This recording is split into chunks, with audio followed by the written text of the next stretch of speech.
I stood in front of the full-length mirror in my office at Evergreen Care Center, smoothing down my navy blue blazer and wondering if this was how every healthcare entrepreneur felt before their biggest moment. My name is Laurel, and in less than an hour, I was supposed to celebrate the grand opening of my third elder care facility. Instead, I was fighting the urge to call the whole thing off. "You look perfect," Veda gushed, adjusting a stack of brochures on my desk. "The investors won't be able to take their eyes off you." I caught her reflection in the mirror. My sister's smile didn't quite reach her eyes. Something was off, had been off for weeks now. The way she'd hovered during my investor calls, her sudden interest in the facility's financial planning meetings, those hushed conversations that stopped whenever I entered a room. "Thanks," I managed, forcing a smile. "Could you grab my presentation notes from my bag? I want to review the funding projections one last time." The moment Veda left the office, I let out a breath I didn't know I'd been holding. The knock on the door made me jump. "Laurel?" Thalia's familiar voice called out. "You decent?" "Come in," I said, relief washing over me at the sight of my best friend's face. "Please tell me you brought coffee." She slipped inside, paper cups in hand. "Better. I brought that special blend from the cafe near the hospital. You know, the one that got you through those night shifts when you were still a nurse." I laughed, but it came out hollow. "That obvious?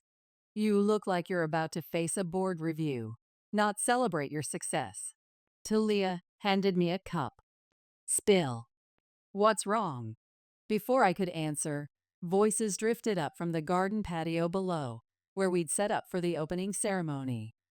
My father's distinctive tone made me freeze. "Everything's in place," he was saying. "Once the merger's complete, Reed will have controlling interest in the facilities. The paperwork's ironclad, and she doesn't suspect a thing." Reed's voice, my fiance's voice, discussing my life's work with my father. "Laurel's always been naive when it comes to family," he continued. "Just like her mother when she was still nursing." The coffee cup slipped from my fingers, splashing across the pristine carpet. Talia grabbed my arm, steadying me. "Those bastards," she whispered. I moved to the window, careful to stay hidden behind the curtain. Reed and my father stood by the newly landscaped garden, heads bent together like conspirators, which I realized with a sick feeling in my stomach was exactly what they were. "I need your phone," I said to Talia, my voice surprisingly steady. "Mine's with Veda, and I need to record this." She handed it over without question. I hit record just as Reed spoke again.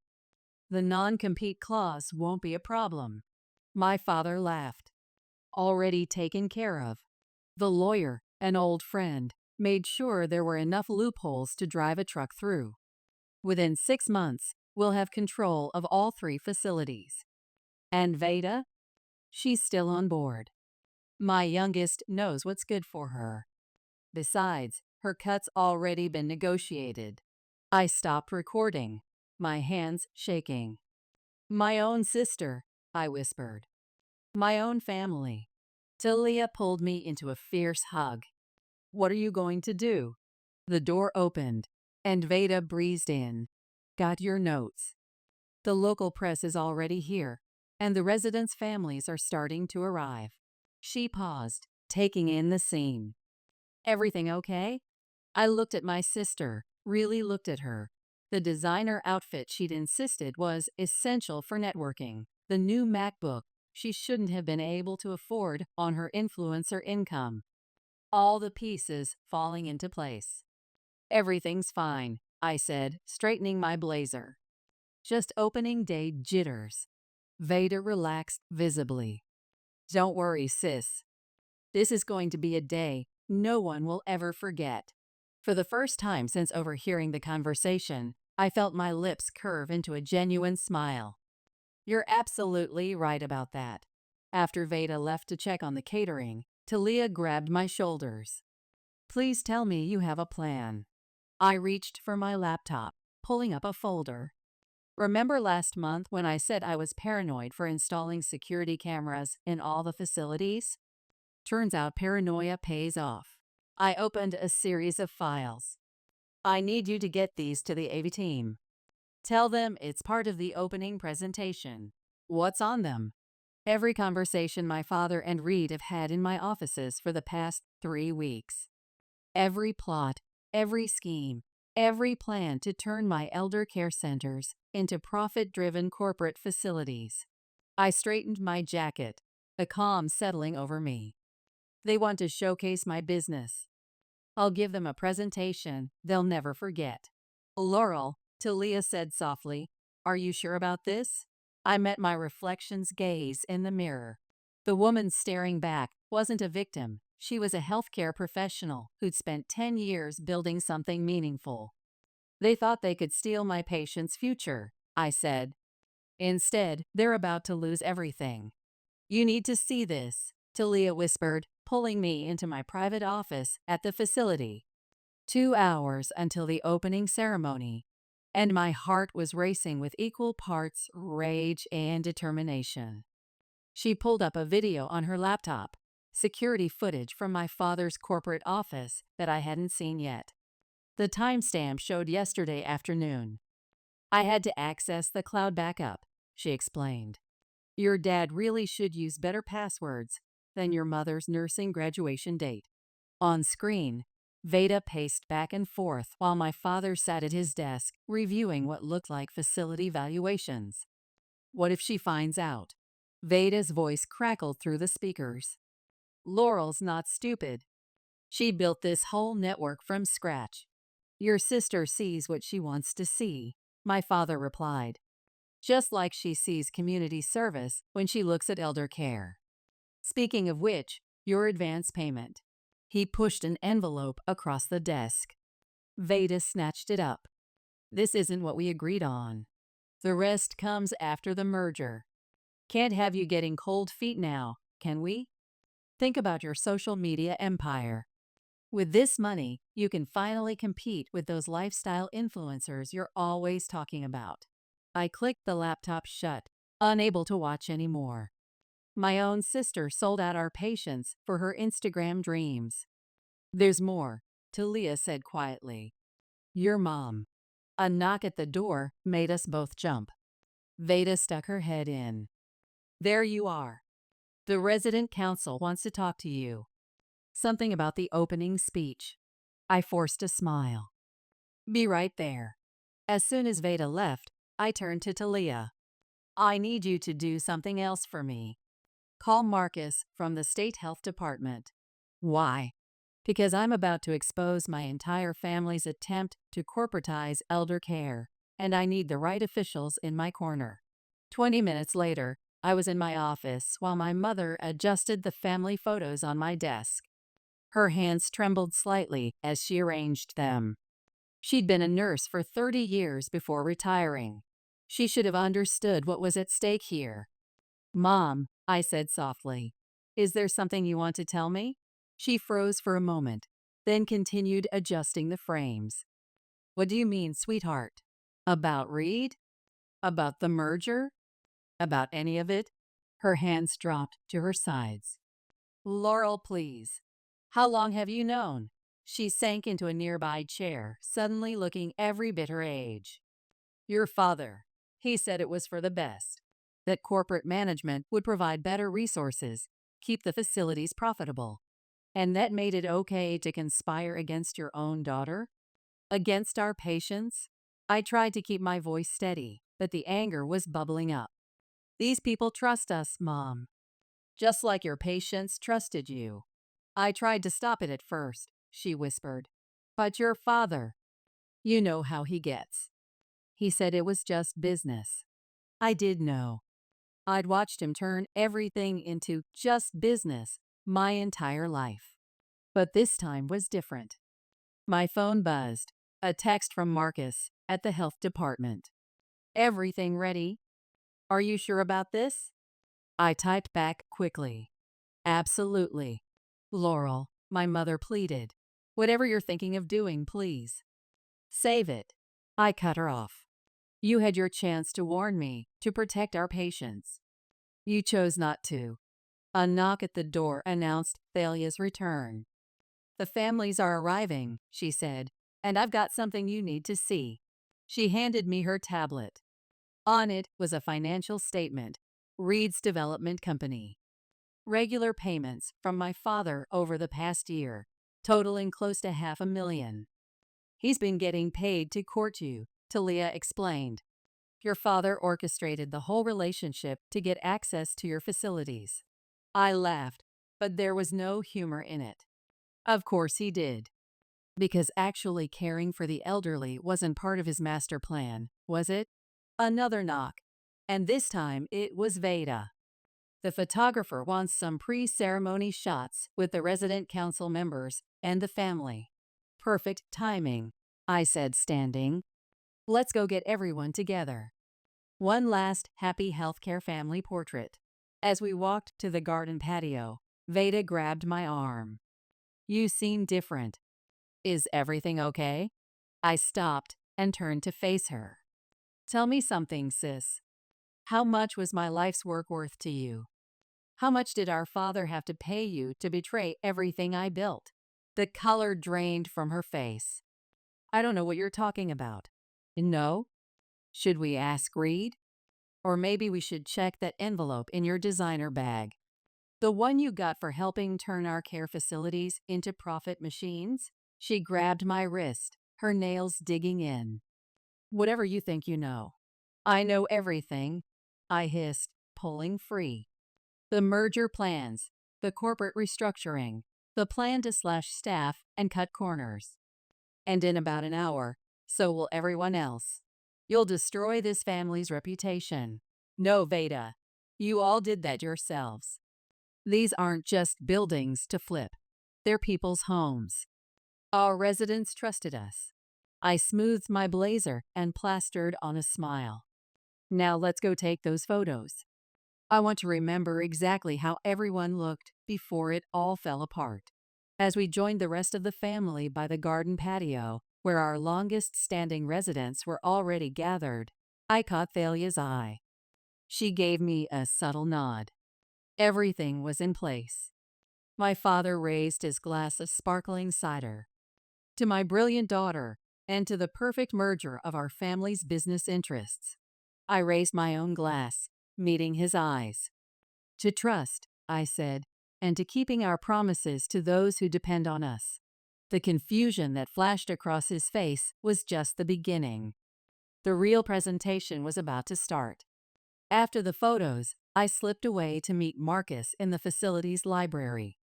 He stood by the window, tablet in hand, looking every bit the serious health department official I remembered from our licensing reviews. Did you get everything secured? I asked, closing the door behind me. As of 20 minutes ago, your facilities are protected under a special state oversight program. He showed me the confirmation documents. Your father's corporate takeover attempts won't get past the new regulatory framework. What about the licensing agreements? Already handled.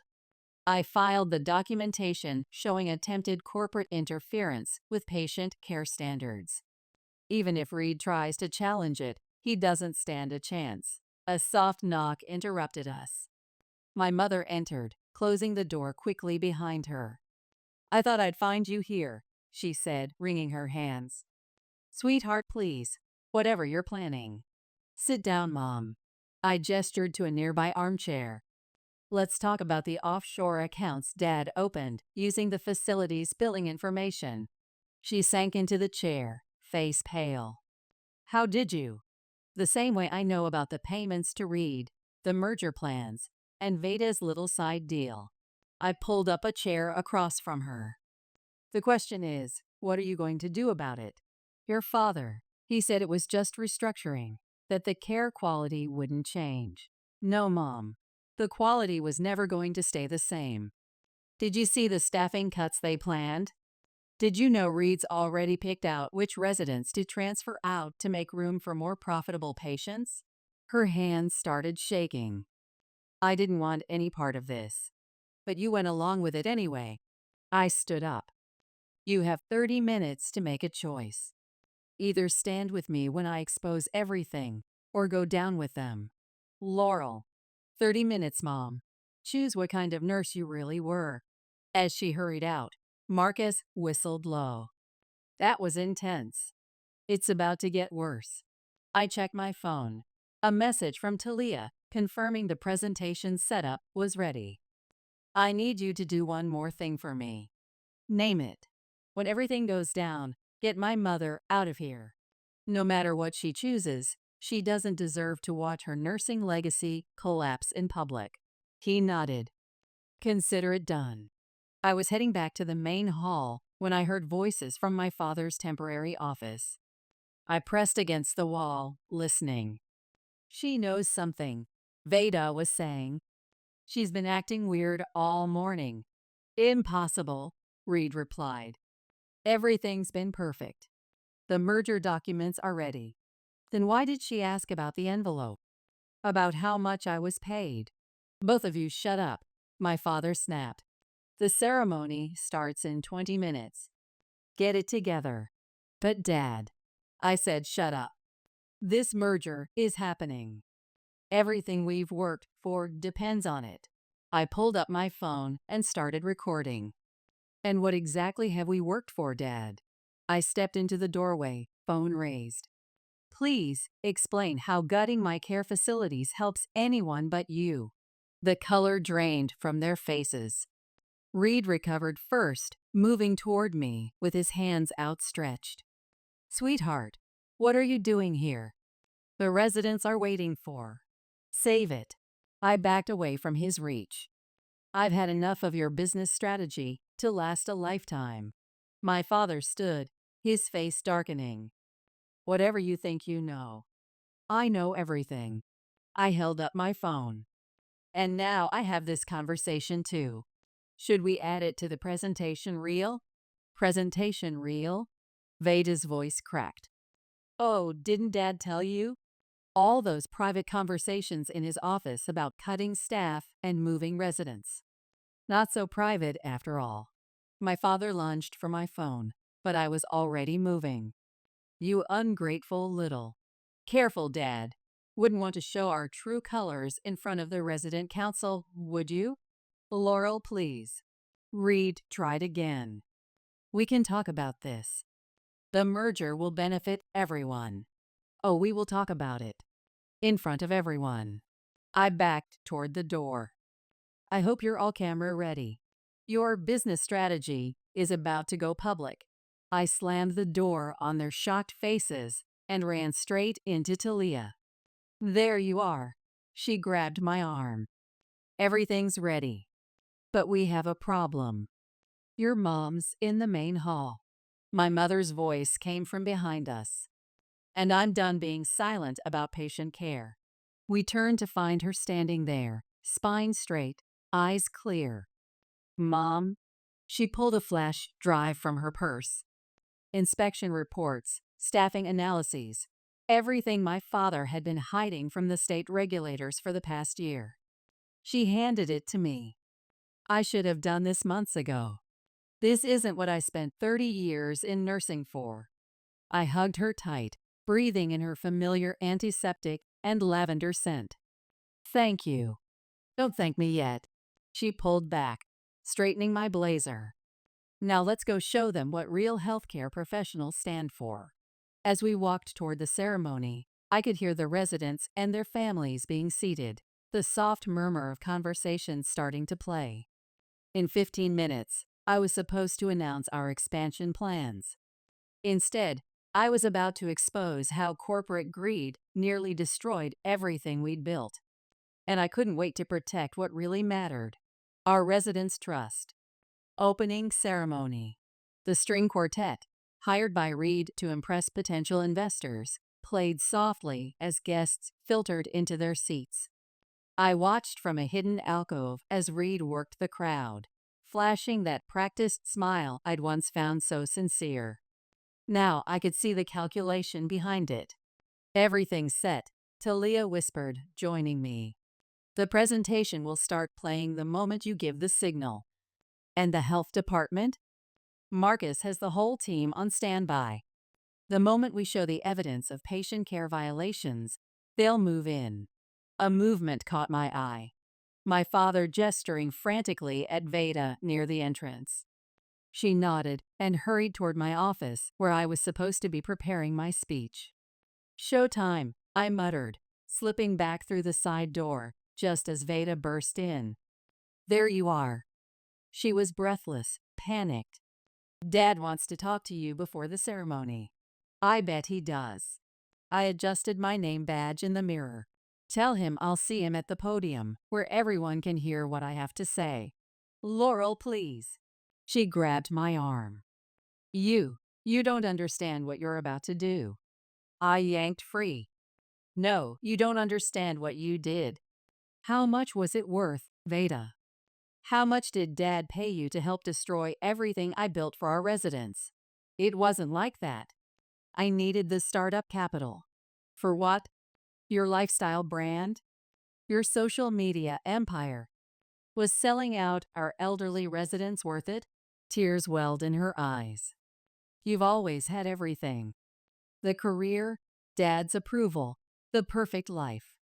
I just wanted a perfect life?" I laughed bitterly. "You mean the life where I worked night shifts for 10 years? Where I mortgaged everything I owned to build these facilities? Where my own family conspired to turn my care centers into profit machines? Reed loves you. Reed loves money. And now I have proof." I pulled out my phone, showing her the bank statements. Every payment, every meeting, every plan. "It's all documented." The color drained from her face. "Those transfers, they could be anything." "Really? Should we ask Reed about the planned staff cuts?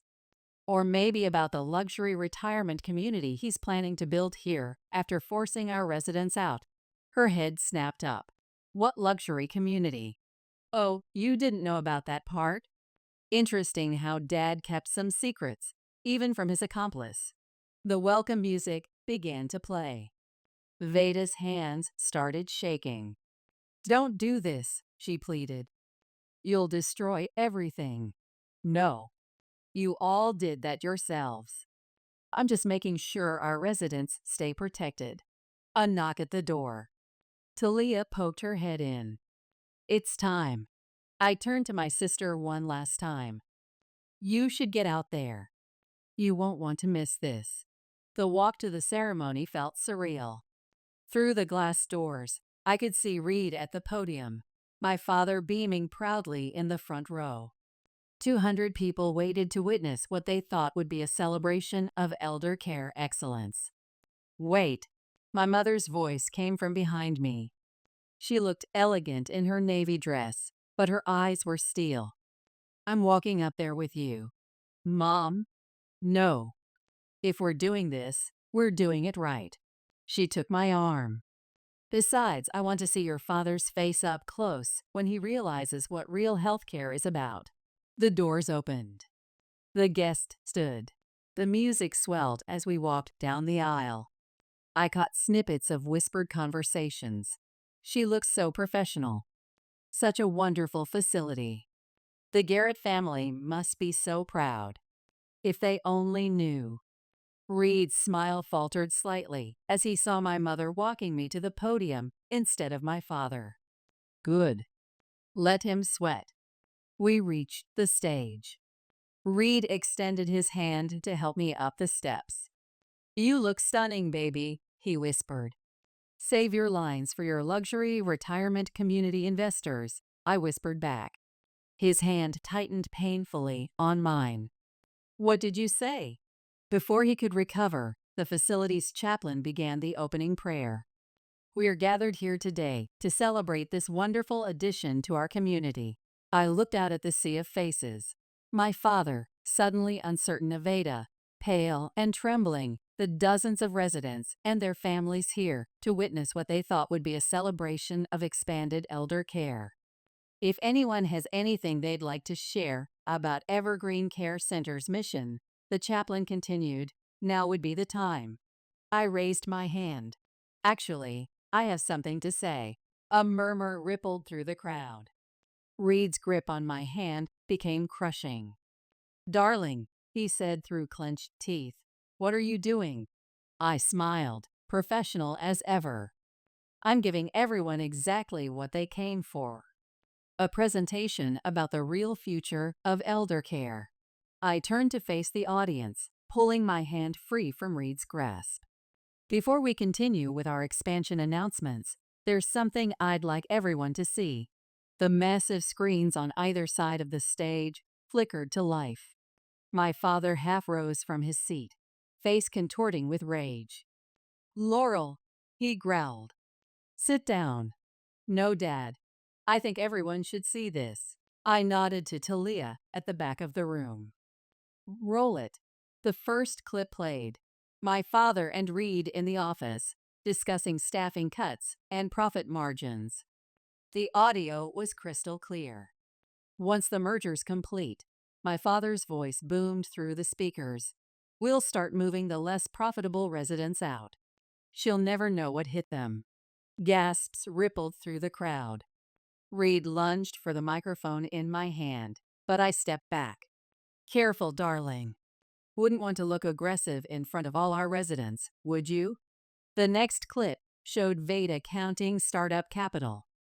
"And she really doesn't suspect anything? Your sister's too busy caring for old people," my father's voice replied. "By the time she figures it out, we'll have converted everything to luxury care." Someone in the audience shouted, "Turn it off."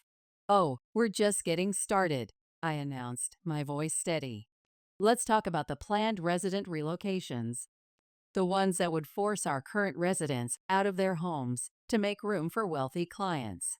The screen showed security footage of Reed in a corporate boardroom, presenting renderings of a luxury retirement complex. "That's not." "I can explain," Reed stammered. "Explain what?" "The staffing cuts. The fake merger documents. Or maybe explain this." The next clip showed Reed and my father in the garden just hours ago, laughing about their scheme. "I have to admit," Reed said on screen, "it was easier than I thought." She really believed all that caring for seniors' mission. The audience erupted in shocked murmurs. I saw several residents' family members pulling out their phones, recording everything. "Security," my father shouted. "Shut this down." "The security team works for our residents now," I said calmly. "Just like these facilities work for them. Just like everything you tried to steal from them still works for them." Veda rushed forward. "Sis, please." "Don't sis me." I turned to the crowd. "My own sister sold out our residence for $100,000 and a promise of social media fame. I have the receipts for that too." The screens showed bank transfers, dated messages, every piece of evidence I'd gathered over the past months. "You're making a mistake," Reed hissed, grabbing my arm. "The only mistake I made was trusting any of you with our residents' care." I yanked free. "But I fixed that too." Marcus stood up from his seat. "The facilities have been placed under state protection. None of you can touch them now. Ever." My father's face turned purple. "You little." "Choose your next words carefully, Dad." I pointed to the back of the room, where two health department officials had quietly entered. Elder care violations carry serious penalties these days. "You'd send your own father to jail? You tried to evict elderly residents from their homes." I gestured to the crowd, where some of our longest-term residents sat with tears in their eyes. "What did you think?" The officials moved forward as the final video played. My father detailing the entire scheme to Reed, complete with staffing cuts and resident displacement plans. "Harrison Garrett," one official called out, "we need you to come with us." The chaos that erupted was almost beautiful. Family members jumping to their feet, phones recording everything. My father trying to push past the officials. Reed making a break for the side door, only to be stopped by Marcus and two security guards. "You've ruined everything." Veda screamed at me. "No." My mother's voice cut through the chaos. She stood tall, facing her youngest daughter.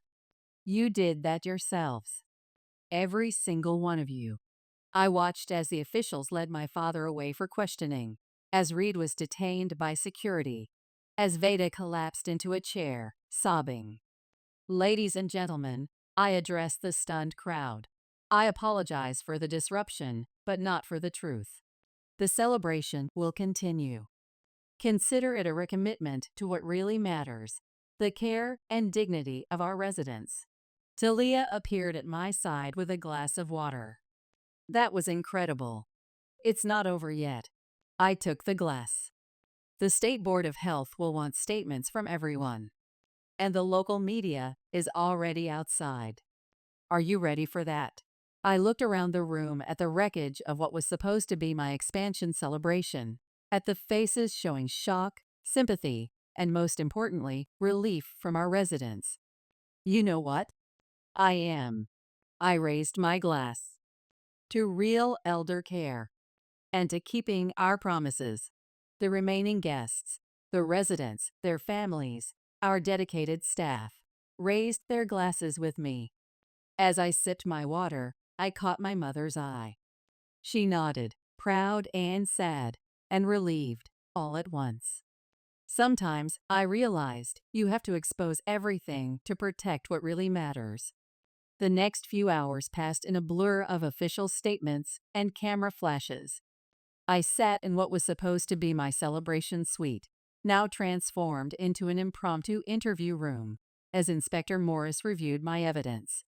This is impressive work, she said, scrolling through the files on her laptop.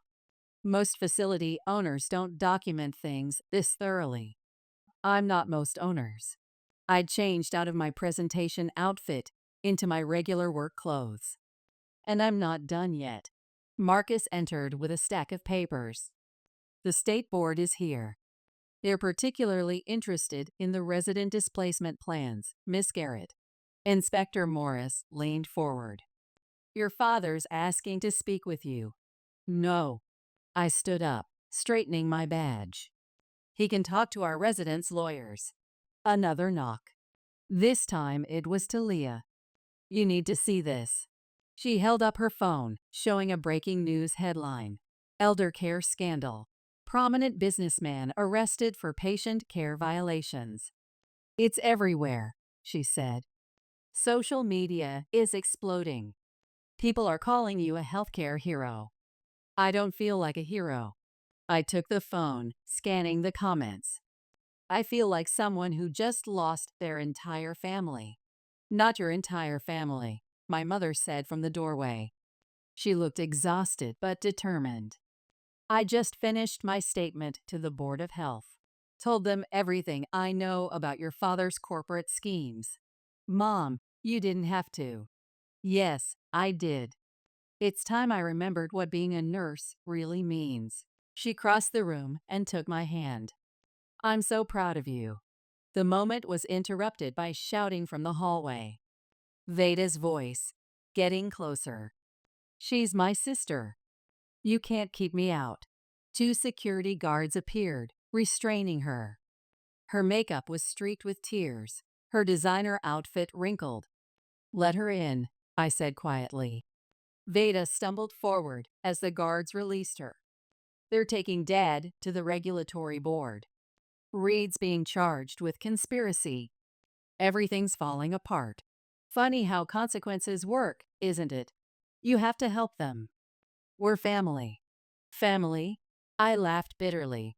Was it family when you helped Dad plan to displace our residents? When you took payments to spy on our operations? I needed the investment. You've always had everything. Your career. Your success. I had nothing but Instagram followers. Had everything? My voice cracked like a whip. I built this from nothing, working double shifts as a nurse while you were busy building your social media presence. Caring for people while you were collecting likes. Girls. Our mother stepped between us. Enough. No, Mom. Not enough. I turned back to Veda. You want to know the difference between us? I would have helped you build something real if you'd asked. I would have shared everything I knew about healthcare administration. But instead, you chose to destroy people's homes. Veda's face crumpled. What am I supposed to do now? Get a good lawyer. You're going to need one. I nodded to the guards. We're done here. As they led her away, Inspector Morris cleared her throat. There's one more thing. Reed's requesting immunity in exchange for information about other healthcare facilities your father was targeting. Of course he is. I wasn't even surprised anymore. Tell him he can face the consequences like everyone else. Marcus touched my arm. The press is waiting outside. Are you ready to make a statement? Actually, I pulled out my phone. I have a better idea. I opened the facility's resident care app and started typing. To everyone asking about today's events, yes, I exposed my own family's attempt to dismantle our elder care facilities. Yes, I had my father arrested. Yes, I caught my fans planning to displace our residents. And no, I'm not sorry. Are you sure about this? Talia asked as I continued typing. The truth is, I read aloud as I typed, sometimes the people closest to you are the ones who will hurt the most vulnerable. But that doesn't mean you have to let them.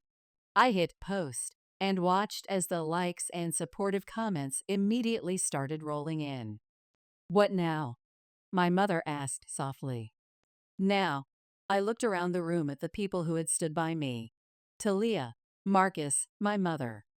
The ones who chose patient care over profit, ethics over greed.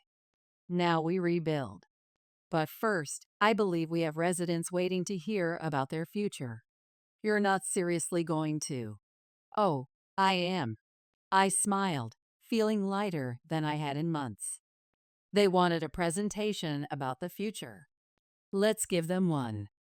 A celebration of real elder care instead of corporate profits. As we walked toward the main hall, I could hear the familiar sounds of our facility. The gentle conversations, the caring staff, the comfort of a real home. For the first time in years, I felt completely, utterly certain. Ready? Talia asked, linking her arm through mine. Ready, I replied, pushing open the doors. Time to show them what real healthcare looks like. The main hall fell silent as I entered. Hundreds of eyes turned to watch me walk to the center of the room, where the expansion announcement should have happened. Instead, I took the microphone from its stand. Thank you all for staying, I said, my voice steady. I know this isn't the celebration you expected. You're damn right, it's not. A man stood up, Reed's business partner. You've destroyed both our companies. No, sir. Your partner and my father did that when they decided to prioritize profits over patient care. I held up my phone. Would you like to see the video of Reed planning to evict our memory care residents to make room for luxury suites? He sat down abruptly. I've been getting messages asking why I did this so publicly, I continued. Why not handle it privately? Here's why. I nodded to Talia, who started a new video on the screens. This time, it showed other facilities. 3 different care centers, all telling similar stories about my father's and Reed's corporate takeover schemes. Pine Valley lost their memory care unit, I narrated as the first administrator spoke. Sunrise Gardens was forced to cut staff. Meadowbrook had to discharge long-term residents. All of them were told to stay quiet. All of them were told it was just business. The room erupted in whispers as more faces appeared on screen. More facilities, more stories.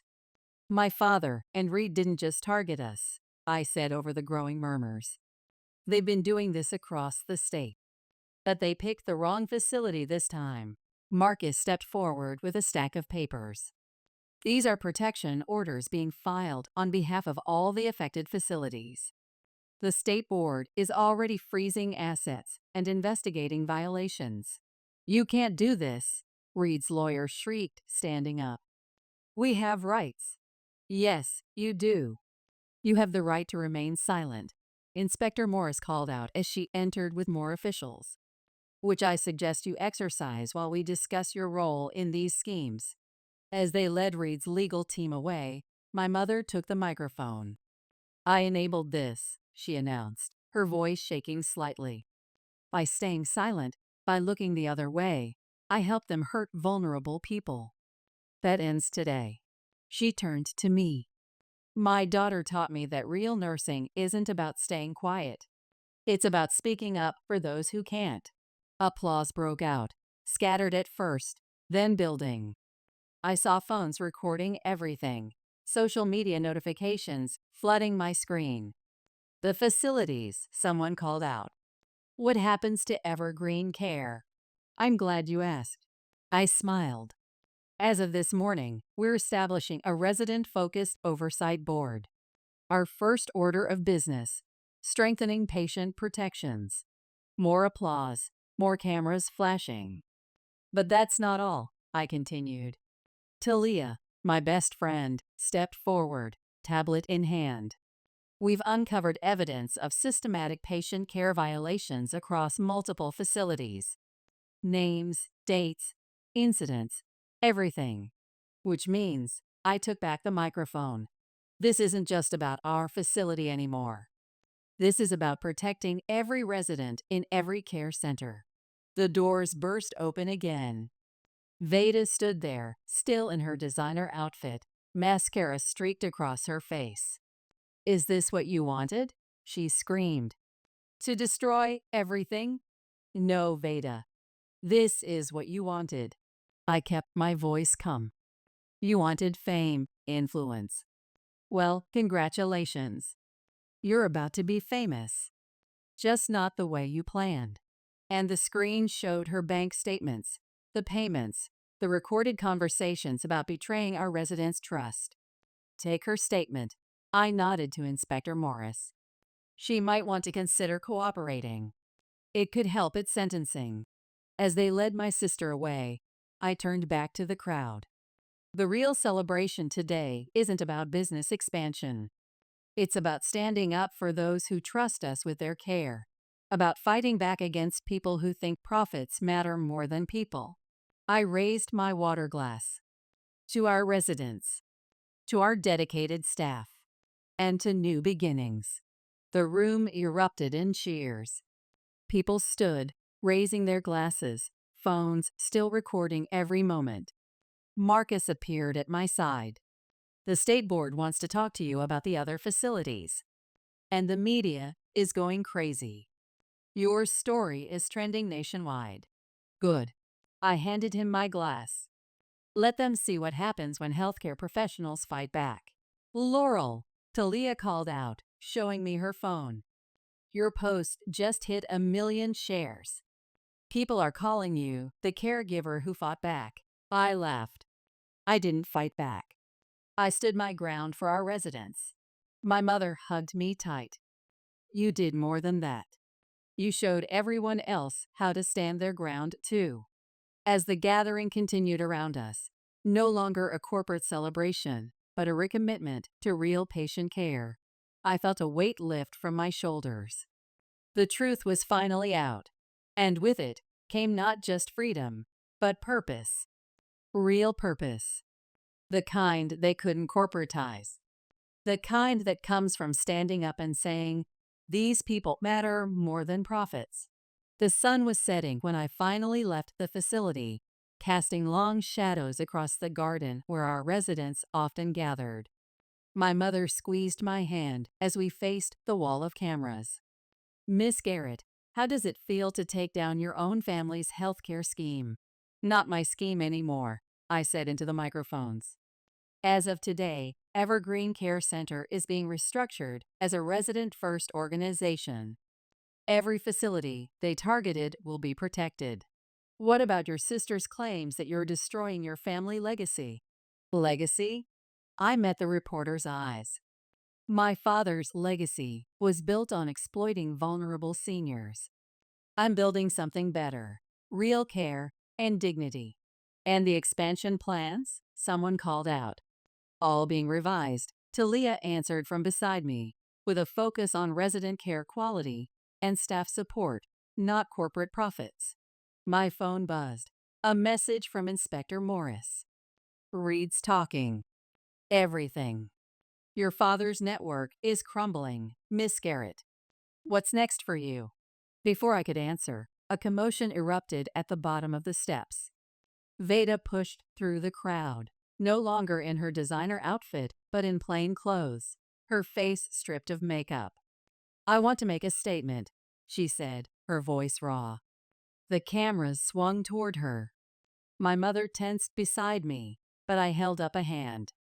Let her speak. Veda stepped forward, trembling but determined. My sister was right about everything. I was selfish and short-sighted, and I helped hurt vulnerable people. She turned to face me. I'm sorry, Laurel. I'm so sorry. Talk is cheap, I replied. I know. That's why. She pulled out a folder. I just gave the state board everything. Facility lists, takeover plans, every scheme I knew about. And I'm ready to testify. The reporters erupted with questions. Cameras flashed. But I was watching my sister's eyes, seeing real remorse for the first time. It's a start, I said quietly. Marcus appeared, tablet in hand. The first protection orders are going out. Pine Valley's keeping their memory care unit. Sunrise Garden staff is being reinstated. Meadowbrook's residents are staying home. And Reed? My mother asked. Singing like a canary, Inspector Morris said, joining us. Your father's corporate partners are being investigated as we speak. The whole network's coming down. I felt a tap on my shoulder. Talia was grinning, holding up her phone. On the screen was a video of a care facility administrator, tears streaming down her face. Thank you, the woman was saying. I almost lost my facility to these people 2 years ago. Watching you fight back. You gave us hope. You gave all of us hope. More messages flooded in.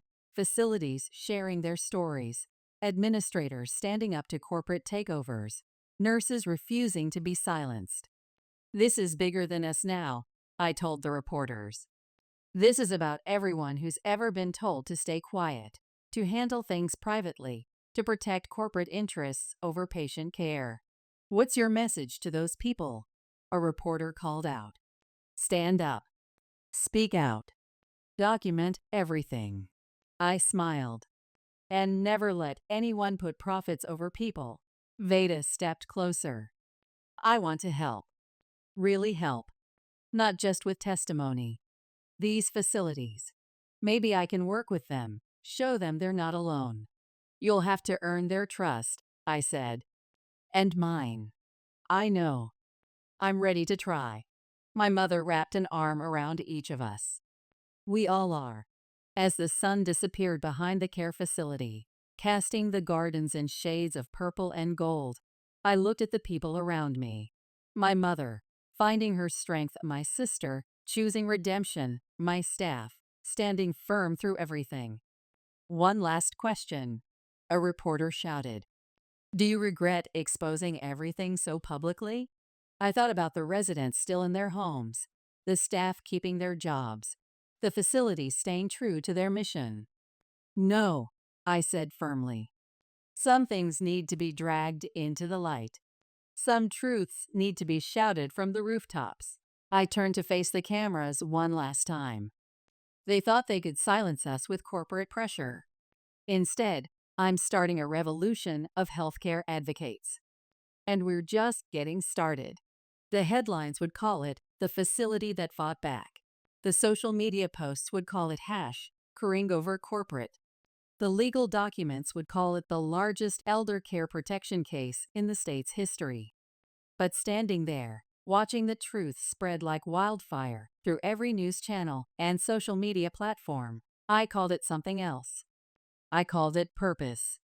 Ready to go? Talia asked, car keys in hand. I looked at my mother, strong and proud, at Veda, humbled but trying, at the crowd of residents and staff gathering below. Yes, I said. I'm ready for whatever comes next. Because sometimes the happy ending isn't a corporate merger. Sometimes it's the courage to stop one.